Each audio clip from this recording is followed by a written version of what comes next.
할렐루야, 할렐루야. 반갑습니다. 이제 3월 달입니다. 3월 달. 믿겨지십니까? 벌써 3월이 왔습니다. 계속될 것만 같은 그런 겨울도 조금씩 끝을 보이고요. 약간의 희망이지만 어쩌면 코로나 상황 가운데서도 조금의 더 우리에게 이 자유가 어떤 통제가 없어지고 자유가 회복될 기미도 보입니다. 끝에 다다른 것 같습니다. 근데 이 끝에 다다르면 참 인내가, 한계심이, 그리고 우리 체력이, 영적인 체력도 포함해서 그것들이 바닥이 나서 힘이 들게 느껴집니다. 조금만 더 인내하고 조금만 더 견뎌나간다면 이 코로나라는 이 어떤 고난과 고통의 이 터널이 지나갈 줄 믿으시길 바랍니다. 특별히 우리는 혼자가 아니고 주님께서 우리와 함께 하시며 우리의 손을 잡고 인도하시고 우리를 주의 날개로 우리를 인도하시기에 소망이 있고 희망이 있는 줄로 압니다. 특별히 저는 3월 첫째 주를 맞이하여서 이제까지 아브라함의 여정, 믿음의 여정을 통해서 우리 믿음의 여정을 살펴보았다면 오늘부터 한 몇 주 동안 약 6에서 8주 정도는 에베소서 말씀을 통하여서 교회에 관한 이 말씀을 살펴보려고 합니다. 여러분, 교회가 무엇이라고 생각하십니까? 우리는 흔히 교회라고 하면 우리가 모여있는 이 예배의 장소에 대한 그런 이 공간적인 개념을 가지고 교회라 여길 때가 있습니다. 이것은 교회에 대한 오해입니다. 교회는 건물이 아닙니다. 교회는 그 한 사람 한 사람 주님의 성령을 임재한 저와 여러분들이 한 사람 한 사람 모여 있는 그 한 사람 한 사람이 교회이며, 더 정확하게 표현하자면 지금 여러분들이 저와 함께 예배드리고 있는 이 예배당은 교회들이 모여 있는 예배당이라고 할 수 있습니다. 그래서 조금은 좀 오그라들고 조금은 자신스럽지 않을 수 있겠지만 우리는 이렇게 선포할 수 있습니다. 내가 교회다. 내가 교회다. 우리 한 사람 한 사람이 교회다라는 그런 인식과 의식이 필요한 것 같습니다. 그런데 우리 한 사람 한 사람이 이 모여 있는 이 교회가 세상 가운데 있음을 잊지 마셔야 됩니다. 그것도 보통의 세상이 아니라 깨어진 세상 가운데 우리 교회가 위치하고 있다는 것입니다. 에베소서 2장 11절 말씀, 오늘 이 교회에 관한 핵심적인 설명을 담고 있는 이 말씀을 여는 이 11절 말씀이 이렇게 기록되어 있습니다. 그러므로 생각하라. 너희는 그때 육체로는 이방인이요 손으로 육체에 행한 할례를 받은 무리라 칭하는 자들로부터 할례를 받지 못한 무리라 칭함을 받는 자들이라. 여기서 그때 할례라는 이 단어를 중심으로 사람들이 나뉘어집니다. 엄밀히 말해서, 더 정확하게 말해서 저와 여러분들은 지금 이렇게 신앙생활을 하고 있는 저와 여러분들은 이스라엘 사람은 아니지요. 하나님께서 수천 년 전에 이스라엘 백성을 선택하시고 그 백성을 통하여서 이 구원의 계획을, 구원의 예정을 실현하시려고 그들을 선민으로 삼아 주셨습니다. 그런데 그 구원의 계획이 수정되어지고 또 수정되어지면서 이제는 이스라엘을 넘어서 하나님의 구원 계획이 확산되는 그 과정 가운데 교회가 탄생하였는데, 그 초기 교회 성도들 그 중심부에는 이스라엘 사람들로 있었는데 그들이 보기에는 저와 여러분들을 비롯한 이스라엘 밖의 사람들은 하나님의 언약 백성의 이런 어떤 표시인 할례 받지 못한, 혈통적으로는 하나님의 선택을 받지 못한 사람들로서 취급을 받았다는 것이죠. 그때 예수님이 활동할 당시, 그리고 지금 오늘 말씀 에베소서 말씀을 기록한 사도 바울이 활동할 당시에는 헤롯 성전이 예루살렘 가운데 있었습니다. 그런데 이 성전에서는 이 사람의 어떤 신분에 따라, 사람의 혈통에 따라 예배드릴 수 있는 장소가 구별되었습니다. 철저히 격리되고 철저히 구별되어진 헤롯 성전의 모습처럼 믿음을 가지고 살아가는 이 세상 가운데 이 세상의 모습들이 철저히 조각나고 분절나고 깨어져 있다는 그 사실을 저와 여러분들은 잊지 말아야 합니다.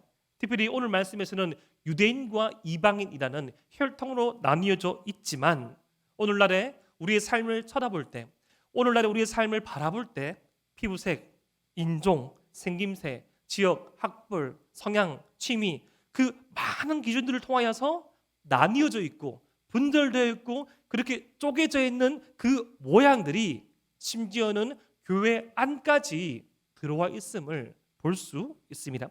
그런데 저와 여러분들을 비롯한 이 모든 성도들은 이 주님을 알지 못하던 그 출발점이 똑같음을 잊지 말아야 됩니다. 아무리 모태 신앙이라 할지라도 우리가 스스로 인격적으로 주님을 고백하기 이전에는 우리는 그리스도 밖의 인생이었습니다. 바로 하나님을 알지 못하던 인생들이었습니다. 저와 여러분들이 믿음으로 주님을 고백하고 주님만의 우리의 구원자 되시며 예수 그리스도 보혈의 피로 말미암아 우리가 구원받았고 죄의 권세와 죄의 지배 안에서 벗어났다는 것을 인정하는 그 순간 이전에는 하나님을 알지 못하는 인생, 그리스도를 주인으로 영접하지 아니하는 인생, 바로 그리스도 밖의 인생이었다는 것이죠. 제 아무리 지성적이고 제 아무리 사회의 중심 가운데 있고 제 아무리 그의 삶이 윤택하며 세련되다 할지라도 주님을 알지 못하면 그것은 소용이 없습니다. 주님을 알지 못하는 그리스도 밖에 세련된 인생, 주님을 영접하지 못한 그리스도 밖에 건강한 사람, 주님을 인정하지 아니하고 복음을 누리고 알지 못하는 어떤 지식인, 소용이 없는 것입니다. 최고의 절망은 하나님을 알지 못하는 것입니다. 최고의 절망은 그리스도 밖에 있는 삶입니다. 그러한 면에서 이 교회를 이루고 있고 우리 자신이 교회인 우리는 그 어느 순간 그리스도 밖에 있던 소망 없는 인생이었고 어느 한순간 하나님을 알지 못하던 절망 가운데 있었음을 잊지 마셔야 됩니다. 우리는 주님을 알지 못할 때, 우리는 주님과 상관없이 살아갈 때 아무리 그 삶이 윤택하고 아무리 그 삶이 보기에 좋을지라도 주님을 알지 못하는 그때에는 절망의 상황 가운데 있었습니다. 물론 이 세상에서 살아갈 때 더 많이 불편하고 좀 더 많이 힘들고 고난을 당할 때가 있습니다. 하지만 그 당하는 불편 또한 이 자기 자신의 어떤 선천적이고 후천적인 환경과 상황 가운데 영향을 받지만 근본적인 원인은 아담과 하와 이후 사람과 하나님과의 그 관계가 깨어진, 사람과 사람 사이의 관계가 깨어진, 사람과 사람 사이에서 나와 나 자신 사이에서의 관계가 깨어진 세상 가운데 우리가 살아가기 때문에 느낄 수밖에 없고 존재할 수밖에 없는 깨어진 세상 가운데 살아가는 우리의 삶의 정황이라는 것이죠. 그렇게 절망 가운데 있던 우리를, 그렇게 소망 밖에 있던 우리를 무엇으로 말미암아, 무엇이 우리를 그리스도 안으로, 무엇이 우리를 주님 안으로 이끌게 했습니까? 그것은 바로 복음 때문입니다. 그것은 바로 하나님께서 우리에게 선물로 주신 은혜 때문입니다. 우리 에베소서 2장 13절 말씀을 우리 함께 자막을 보며 읽어 보겠습니다. 시작. 이제는 전에 멀리 있던 너희가 그리스도 예수 안에서 그리스도의 피로 가까워졌느니라. 바로 그리스도 안에서의 삶이 바로 예수 그리스도의 피로 요약되어지는 주님의 구원 사건, 주님의 구속 사건으로 말미암아 가능하되었다는 겁니다.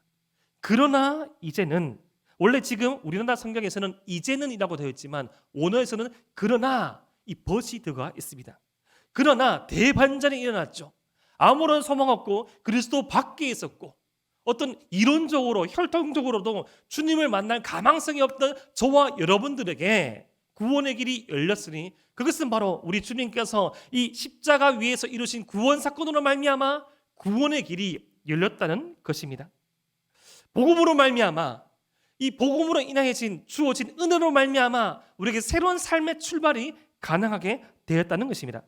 그런데 이 복음의 은혜를 아는 인생, 복음을 누리는 인생의 특징이 있으니 그것은 바로 가까워진다는 것입니다. 친밀해진다는 것입니다. 여러분, 오늘 특별히 다윗 공동체 그런 특강 시간을 가질 건데 그때 제가 말씀드리겠지만, 여러분, 교회를 특징 짓는 두 가지 개념이 있는데 그 중에 하나가 바로 코이노니아라는 겁니다. 그게 뭔가 하면 교제하고 사귐이 있는 공동체가 바로 교회라는 것이죠. 웬고하니 이 예수로서의 이 구속 사건, 주님의 보혈로 말미암아 우리가 선물 받은 은혜로 탄생된 이 교회의 본질 자체가 이 코이노니아, 사귐이 있고 깊은 교제가 있는 그런 이 복음의 씨가 그 안에 있기 때문이죠. 여러분, 사자가 사자를 넣고 사과나무에 사과 열매가 맺히며 포도나무에 포도 열매가 맺히듯 예수로서의 그 구원의 사건, 주님의 십자가의 은혜, 주님의 그 구원으로 말미암아 탄생되어지고 운영되어지고 그것을 기념하고 그것을 기리고 전파하기 위해서 모인 우리 특징 가운데 가까워짐이 없다는 것은 심각히 고민해 봐야 합니다. 좀 다른 것이죠. 여러분, 소위 들어서 막장 드라마 보면 그런 거 나오지 않습니까? 이 자신의 친자를 의심한 어떠한 부모님이 유전자 검사를 합니다. 좀 애가 커가면서 어떤 자신의 어떤 배우자나 아니면 자신의 어떤 그런 남편이 좀 소홀한 것 같고 뭔가 좀 낌새가 이상하여서 그런 좀 삼류 사류의 드라마를 보면 그 뭐 머리카락을 뽑아가지고 뭘 해가지고 조사를 하죠. 99.9999999 친자가 아님 멘탈 붕괴가 옵니다. 그렇죠. 자신의 자식이라면 자신의 특징이 있다는 것이 어떤 조사서를 통해서 나오듯이 주님의 보혈의 피, 주님의 구원의 사건으로 말미암아 탄생되어지고 그것을 기념하고 그 은혜로 살고 그 은혜로 운행되어지는 교회 가운데 가까워짐이 없다는 것은 심각히 고민해 봐야 합니다. 웬고하니 저와 여러분들을 구원하신 그 구원의 사건으로 말미암은 그 결과가 이러하기 때문이죠. 우리 에베소서 2장 14절 말씀, 에베소서 2장 14절 말씀을 함께 한번 읽어 보겠습니다. 시작. 그는 우리의 화평이신지라 둘로 하나를 만드사 원수된 것 곧 중간에 막힌 담을 자기 육체로. 아멘. 우리 주님께서 이루신 십자가의 구원 사건이 이러하다는 것입니다. 우리 주님께서 이루신 그 구원의 사건은 평화를 주셨는데 이 둘로 하나를 만드셨습니다. 분리된 것을 하나로 만드셨습니다. 하나님과 우리 사이, 사람과 사람 사이, 나 하나 사이 이 자아, 나와 우리와 자연, 이 모든 것들을 하나로 합치신 것이 바로 평화의 사역, 주님의 십자가 사건으로 말미암아 일어난 삶의 결과라는 것이죠. 교회의 특징은 가까움이 있어야 됩니다. 교회의 특징은 친밀함이 있어야 됩니다. 오늘 말씀을 통해서 우리가 우리의 삶을 한번 살펴보기를 소망합니다. 우리는 이 교회 안에서 누구와 가깝습니까? 저와 여러분들은 주님과 가깝습니까? 저와 여러분들은 가깝습니까? 여러분들 사이에서는 가깝습니까? 여러분들 자신 스스로에게는 얼마만큼 스스로와 친하십니까? 여러분들이 누리고 여러분들에게 주어진 이 환경들, 이 사항들은 어떻게 여러분들이 하나님의 형상으로 다루십니까? 가까움, 친밀함이 바로 하나님의 이 구원의 은혜로 살아가는 교회와 인생의 특징입니다. 그런데 반대로 하나님께서 기뻐하지 아니하시는 하나님과 반대적인 이 죄의 특징은 바로 분리입니다. 따라해볼까요? 죄의 특징은 분리이다. 첫 번째, 사람과 하나님이 분리됩니다. 여러분, 죄라는 것에 대해서 너무나 윤리적으로만 생각하고 어떤 사건적으로만 생각하면 내가 어떤 심각한 어떤 사건을 일으키지 않았다. 나는 꼬박꼬박 교회 예배당에 나오고 있고 나는 적어도 어떠한 종교적인 활동을 하고 있다는 것으로 내가 죄인이냐, 내가 죄성이 있냐, 내가 죄의 지배를 받고 있냐를 생각할 수는 없죠. 왜냐하면 이 죄라는 것은 이 하나님과의 그런 관계성 가운데 더욱더 명백하게 드러나거든요. 하나님과의 관계가 끊어져 있다면 그 어떠한 종교적인 행위와 섬김이 있을지라도 그의 상태는, 우리의 상태는 더욱더 심각한 것입니다. 죄는 하나님과 우리 사이를 분리시킵니다. 하나님과 우리 사이에 담이 있게 만듭니다. 예배를 드립니다. 섬김을 합니다.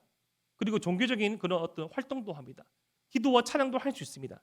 하지만 하나님께서 기뻐하시고 하나님께서 우리에게 제시하시는 헌신과 희생과 사랑의 열매가 없다면, 그 삶의 징표에 자기 자신을 부인하며 하나님께 간구하며 의존하는 그런 경향성이 없다면, 우리의 삶 가운데 가난한 마음, 우리의 삶 가운데 은혜에 의존하는 마음, 남을 나보다 낫게 여기며 사랑으로 품어주고 함께 안고 가고자 하는 그 사랑의 행위가 없다면, 어쩌면 우리의 삶은 하나님과의 그 분리된 죄악된 상황 가운데 처할 수 있다는 것이죠.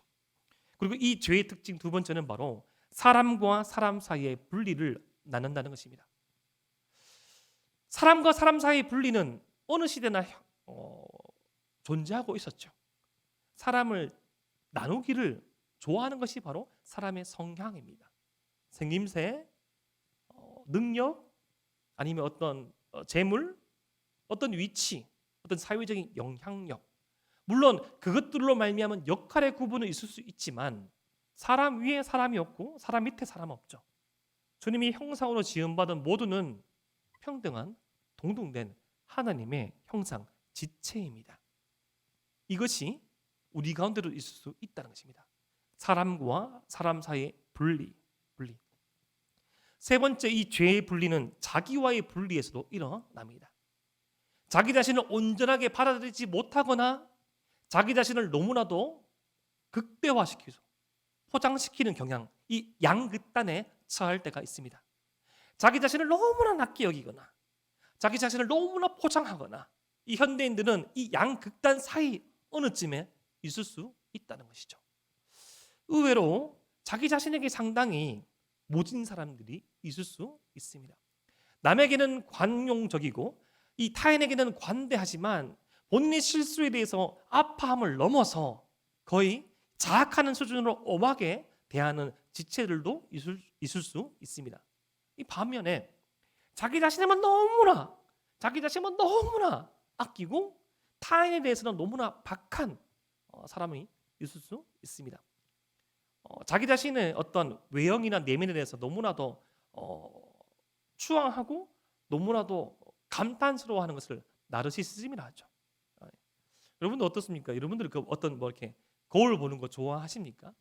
저는 지금도 제 외모에 별로 이제 관심이 없고 별로 그 자신이 없지만, 제가 사춘기 때는 그게 되게 심했습니다.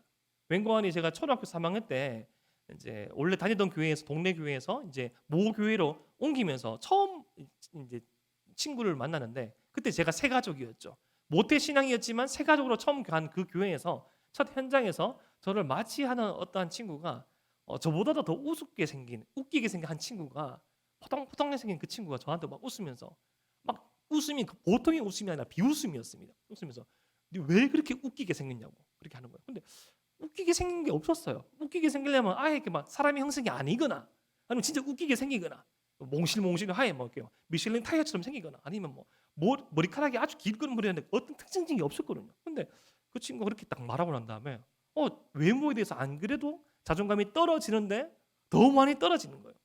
그때 이후로 거울을 잘 보지 아니하는 그런 습관이 생겼습니다. 다만 그것을 떠나서 어떤 자신의 외형이 아니라 자기 자신이 한 일에 대해서, 자기 자신의 주장에 대해서 되게 많이 관대한 사람이 있죠. 자기가 기준이어서 그 모든 것들을 평가하고 그 모든 것들을 말할 때 서슴없는 그런 경향성을 띌 수가 있습니다. 왜냐하면 자기가 기준이니까. 어떠한 평가와 어떠한 비판 가운데 자기 자신은 제외하고 막 이 평가의 그 기관총을 연사하는 겁니다. 다다다다다다다 하면서 그 평가, 자기가 기준이 된 그 평가 앞에서 누구도 자를 수 없고 홀로 남는 것은 본인밖에 없을 수 있는 그런 경향성도 우리가 띌 수 있다는 것이죠. 자기 자신과의 분리가 생기면 그런 일들이 일어날 수 있습니다.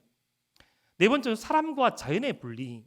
이것은 하나님께서 우리에게 선물로 주신 이 환경, 이 자연을 비롯한 이 환경으로부터 이 분리되어진다고 제가 표현했지만, 이것을 분리되었을 때 사람이 자신이 하나님께서 선물로 주시고 청지기로 주신 그 환경과 상황과 자연을 착취하거나 지배당하는 또 양극단에 처할 수 있다는 것이죠. 하나님께서 우리에게 주신 물질은 선할까요? 악할까요? 가치 중도적이죠. 어떻게 사용하느냐에 따라 다릅니다. 그런데 물질의 지배를 받게 됩니다. 더 나아가서 이 물질을 하나님을 섬길 수 있어요. 분리되면서 하나님께서 우리에게 활용하시라고 그것을 이 컨트롤, 정복하시라고 주셨는데 분리되어지면 역으로 우리가 어떤 준비해야 될 인생의 주기가 어떤 직업이 이 어떤 하나님이 될 수 있습니다.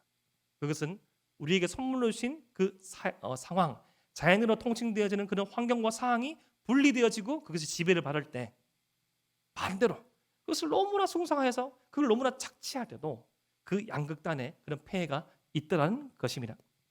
그랬던 우리를, 이런 분리가 있던 우리를 사람과 하나님을 화해시키시고 사람과 사람 사이를 화해시키시고 우리 스스로 안에서 화해시키시고 그전에는 나의 인생의 주기에 맞춘 나의 삶에 준비하는 상황과 환경이 때로는 지옥처럼 여겨왔는데 죽지 못해 출근하던 직장이었는데 정말로 피하고 싶었던 관계였는데 하나님과의 화평이 이루어지면 그 하나님으로부터 평화의 은혜를 받으면 우리가 처한 그 상황 가운데서도 평화가 임함으로 분리를 초월한 완전한 하나됨, 내가 하나님과 함께 주도권을 행사하면서 그 모든 것들을 적시적소에 배치하며 지배하고 컨트롤하는 하나님의 형상으로서의 그 위치 가운데 섰을 때 다른 차원의 세상을 맛볼 수 있다는 것이 오늘 에베소서의 말씀 주장입니다. 예수님께서 우리에게 기대하시는 모습이 18절에 이렇게 제시되어집니다. 우리 에베소서 2장 18절 말씀을 함께 한번 읽어 보겠습니다. 시작. 이는 그로 말미암아 우리 둘이 한 성령 안에서 아버지께 나아감을 얻게 하려 하심이라.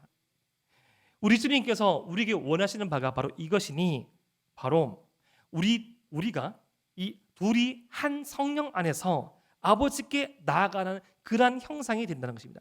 여러분 여기서 나아간다는 것은 어느 누군가의 인도를 받아서 나아감을 의미합니다. 여러분 우리가 뭐 살면서 그런 조항은 되게 있을 수 없겠지만 예를 들어서 다음 주에 또 대통령 선거가 있지 않습니까? 여러분들 꼭 투표하십시오. 여러분들 권리를 잘 포기하지 마십시오. 뭐 대통령을 만나러 간다고 생각합시다. 여러분 대통령 만나러 간다고 청와대에 막 찾아가가지고 청와대 정문에서 이제 그 초병들이 있는데 그 직원들이 있는데 막 돌진하면 어떻게 됩니까? 바로 테러범으로 인식해가지고 막 이렇게 막 뭐 바치코프도 날라오고 미사일도 날라오고 총이 막 날라오겠죠. 대통령을 만나기 위해서는 어떤 절차가 있을 거 아닙니까? 절차가 있죠.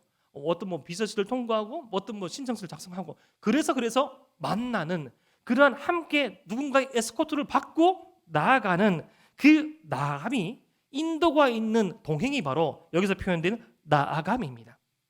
저와 여러분들은 어떤 존재가 하면 이렇게 나뉘어져 있고 분리되어 있던 상태에서 우리 둘을 하나로 만드시는 그 주님의 은혜로 말미암아 성령의 인도하심을 받아 나갈 때 하나님께까지 하나님의 영광에까지 나아감을 입을 수 있는 존재가 저와 여러분이라는 겁니다. 하나님을 알지 못하는 상태에서는 하나님과 전혀 상관이 없고 하나님과도 분리되어 있고 나 자신과도 분리되어 있고 사람과 사람 사이에도 분리되어 있던 우리 인생이 우리에게 허락하신 그 하나님의 은혜로 말미암아 우리를 향하신 그 구원의 은혜로 말미암아 하나님의 영광에서 영광으로 나아갈 수 있는 그 존재가 바로 저와 여러분들에게 예수님께서 기대하시는 바이다라는 것입니다. 그러한 임재, 그러한 나감이 지금 우리가 모이고 함께 드려지는 예배 가운데 또 있습니다. 여러분 예배가 무엇입니까? 예배는 지금 이곳에서 하늘의 문이 열리어서 하나님 앞으로 하나님께로 나아가는 그런 길입니다. 원래는 이 구약의 성경 말씀에서는 이 제물을 죽여서 그것을 다 또 분리시키고 정말 힘들게 하여서 겨우 피 흘림 있는 제사를 통해서만 1년에 몇 차례 주님 앞으로 나아갈 수 있었지만 이제는 그 모든 절차를 주님께서 완성시킴으로써 우리가 원하면 전심으로 주님께 나갈 때 하나님 앞으로 나갈 수 있는 그러한 존재가 바로 저와 여러분, 그러한 존재들이 모여서 함께 있는 이곳이 바로 교회당, 그러한 존재가 우리 한 사람 교회더라는 것입니다. 하나님께 나아갈 수 있는 존재. 요걸로 말해서 좀 더 깊게 생각하자면 그 누군가를 하나님께로 인도하시는 존재도 바로 저와 여러분이죠.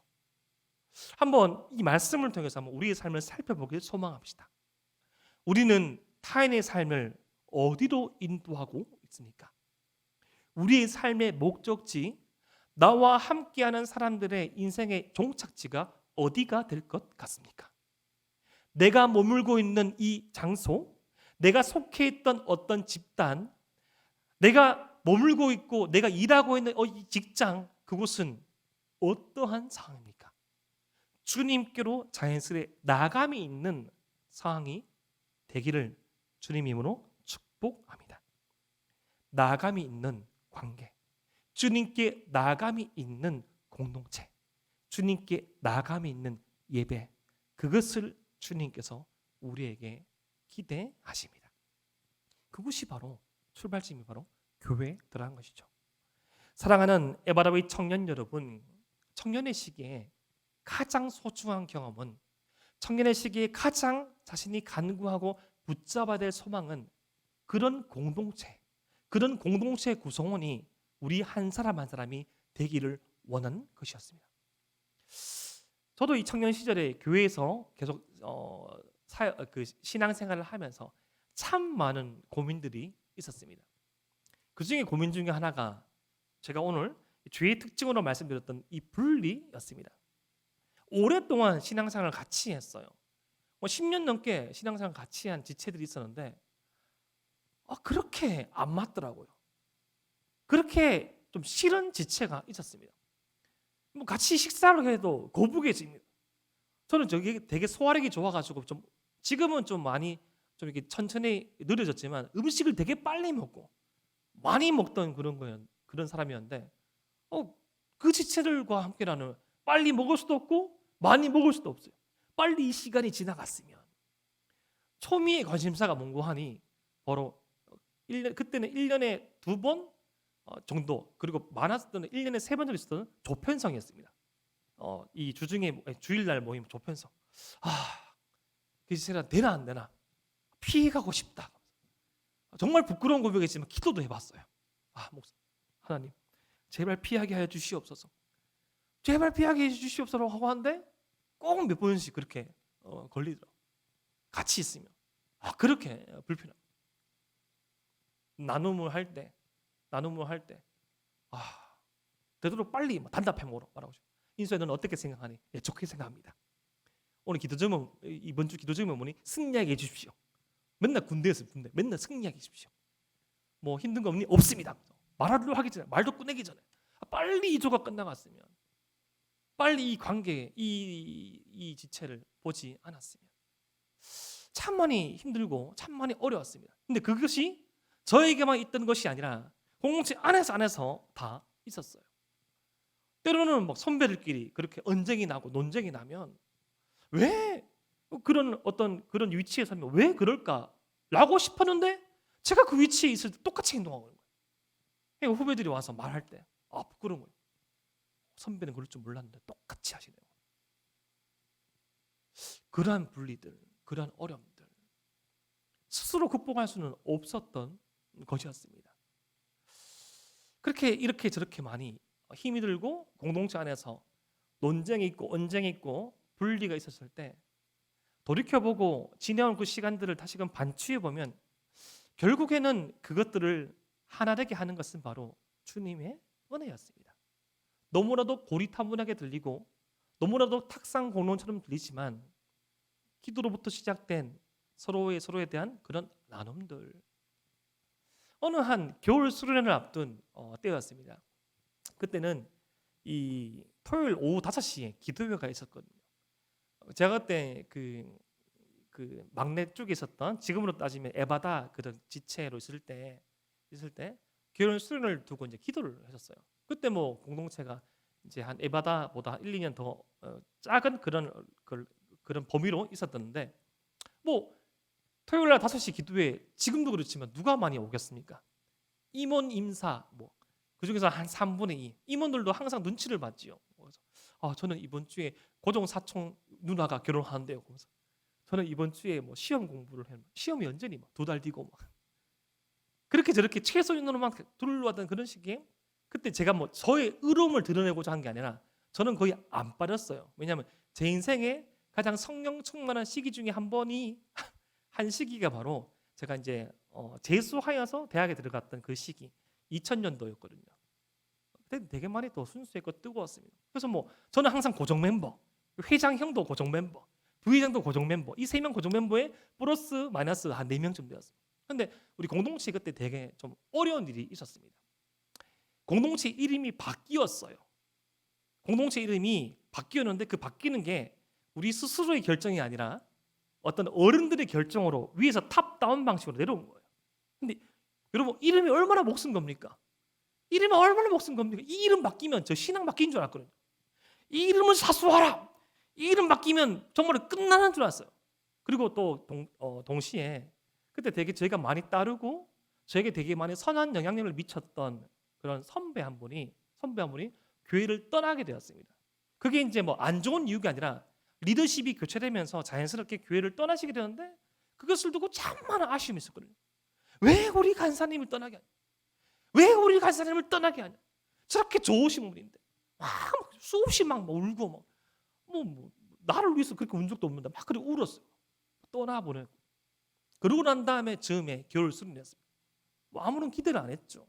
안 했는데 그때 조금씩 그런 말들이 나왔어요.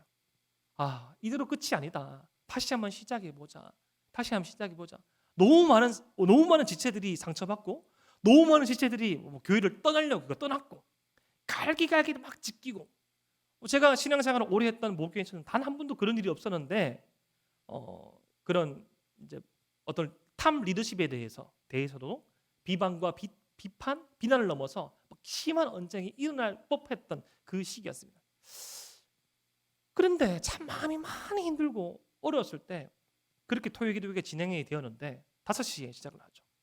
저도 모르겠다 앉아서 기도를 하는데 하염없이 계속 눈물이 나더라고요. 하나님 이렇게 기도하는데 계속 기도가 아니라 계속 눈물만 나가지고 뭔지 모를 이 서러움.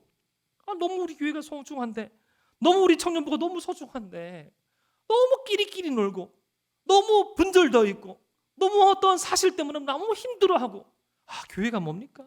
은혜 주십시오. 막 이렇게 울고 있는데 한참 시간이 막 지나서 조금씩 그 울음소리가 더 많아지는 거예요. 더 점점 더 많아지는데 나중에 이 기도회가 끝날 쯤에 6시쯤에 다시 불을 켜보니까 그때 그 기도회에 참석한 사람이 167명이었습니다. 그때 출석이 200명이었거든요. 167명이 기도를 한 거예요. 그때 때마침 겨울이라서 5시 되면 불도 일찍 어두워지잖아요. 불 끈 상태에서 기도를 하다 보니까 자기들도 더듬더듬거리면서 몇 명이 있는지 정확하게 추정을 못하고 왔지만 다 앉아서 오자마자 거의 동일한 반응. 앉자마자 너무 가슴 아파가지고 앉자마자 너무 서러워가지고 울면서 계속 기도를 시작했기에 서로가 서로를 모르는 상태에서 계속 기도를 시작했고 맞춰보니 그렇게 와 있던 거죠. 언쟁이 없었습니다. 또 논쟁하지 않았어요. 그렇게 치고받고 싸우고 그렇게 언쟁하던 그 선배 있었지만 그냥 말없이 고개를 떨구고 그냥 지나갔습니다. 수련회가 왔어요. 수련회가 다가왔죠. 그 다음 주에 전무후무한 은혜를 맛보았습니다. 전무후무한 은혜를 맛보고 둘이 되었던 공동체가 하나로 되었습니다. 물론 그 기간은 길지는 않았어요. 또 싸웠죠. 또 언쟁했습니다. 저도 심지어 제가 이 공동체의 그 에바다 나이 공동체의 회장이 되었을 때 담당하시던 지도 교육자에게도 저 또한 대항했습니다. 막 언쟁을 하고 막 따졌어요. 그것이 공동체를 살아가는 길인 줄 알았고 그렇게 해야만 이 가치가 지켜진 줄 알아서 막 심하게 모질게 욕만 안 했지. 그렇게 했었던 때가 있었습니다. 시간이 지나서 제가 목사 안수를 받고 보니까 얼마나 부끄럽든지 이불킥을 막 300번, 3만만 날렸습니다. 나중에 그 목사님께 정중하게 사과드렸죠. 목사님 죄송합니다. 다 잊었다. 인수야 괜찮다. 하목사 괜찮다. 다 그런 거지. 교회는 항상 어려움이 있어요. 교회는 항상 나뉘어질 수 있습니다. 다릅니다. 교회가 한뜻 뭐 하자 하면 막 통일되고, 뭐 하자면 완전 이게 뭐 다다다닥 하면서 딱 붙고, 그건 교회가 아닙니다. 의견이 다를 수 있어요. 하지만 의견이 다른 것 가운데 한 몸을 이루신 주님을 바라보며 다양함을 유지하며 생명이 또 다른 생명을 낳는 그 교회의 역할을 수반함으로 말미암아 그리스도의 장성한 분량에 이르기까지 성장하고 성숙하는 모습이 나타납니다. 사람의 개성, 사람의 다름은 결코 없어지지 않습니다. 주님 다시 오실 때까지. 토론을 할 수 있고 언쟁을 할 수 있고 나눔이 있을 수 있지만 둘이 하나가 되게 하신, 주님께 나아가게 하신 그 성령의 은혜로 말미암아 그 지점을 바라보고 나갈 때 교회는 점점 더 성장하고 성숙하고 하나 되어 가더라는 것이죠. 그런 교회의 특징에 대해서 에베소서 2장 19절 말씀에 이렇게 나와 있습니다. 교회는 시민과 가족이라고 말합니다. 당시 노예가 주를 이루던 이 노예 사회에서 이 교회의 구성원을 시민으로 통칭한 것은 파격적인 사건입니다. 교회의 구성원의 80%가 노예였던 노예 사회에서 우리가 시민이라는 것, 자유인이라는 것은 파격적인 그런 명칭이었는데, 그것을 넘어서 가족이라고 말씀하십니다. 요즘에는 이 가족이란 비유도 쓰기 힘들죠. 워낙 가족 안에서도 아픔이 많아서. 그런데 원형적인 가족 이상 모범적인 그 하나님께서 제시하시는 그 가정, 그 가족을 말합니다. 그런데 이 교회의 두 번째 특징은 사도들과 선지자의 터 위에 세워진 그런 교회라고 말합니다. 이 교회를 어떤 건물, 건축학 개론적으로 설명하는데, 에베소서 2장 20절 말씀 보면 이 모퉁이 돌이라는 서로의 이 돌들을 연결시켜주는 그 축 가운데 모퉁이 돌로서 예수 그리스도께서 존재하시고, 예수 그리스도를 중심으로 사도들과 선지자들의 터, 바로 하나님의 말씀의 터 위에 세워지고 예수님으로 연결된 곳이 바로 교회라고 말합니다. 그래서 하나 되어 자람과 성장이 있는 교회가 하나님께서 만드시고 하나님께서 꿈꾸시는 교회의 특징이라고 말합니다. 다르지 않다라고 말하지 않아요. 주님이라는 연결고리, 주님이라는 예수 그리스도라는 연결고리로 연결되어집니다. 그리고 그 터는 하나님의 말씀이고 예수 그리스도로 연결되어지고 하나님의 말씀의 터가 세워져 있다면 그것은 건물이지만 성장하고 성숙하는 유기체적인 그런 모습으로 교회를 제시하고 있고, 그 성장하고 성숙해 나가는 그 모습에 대해서 함께 지어져 가느니라고 표현합니다. 함께 지어져 가느니라.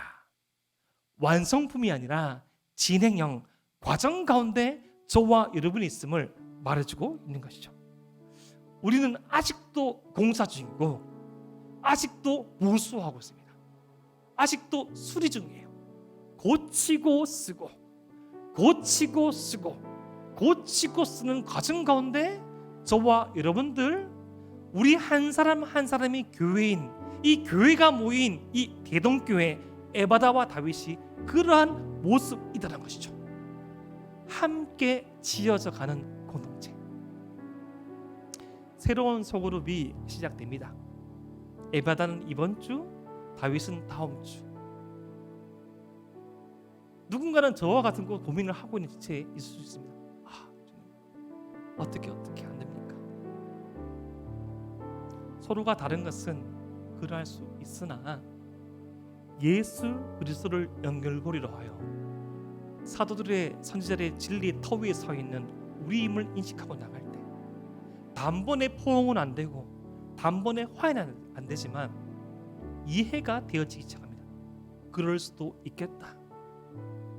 그럴 수도 있겠다라는 이해가 생기게 되면 시간이 지나고 쌓이고 신앙이 열렬히 쌓이면서 조금씩 더 하나 되어 가는 것입니다. 그러한 과정 가운데 저희 여러분들이 있는 것이에요. 지금의 우리의 모습은, 지금 우리 교회 공동체의 모습은 완성형이 아닙니다. 진행형이라는 것을 잊지 마십시오. 주님이 바라시는 그 교회, 주님이 찾으시는 그 공동체, 에바다와 다윗이 되기를 소망합시다. 함께 지어져가는, 함께 주님 앞으로 나아가는 그러한 공동체기를 주님의 이름으로 축복합니다. 기도드리겠습니다.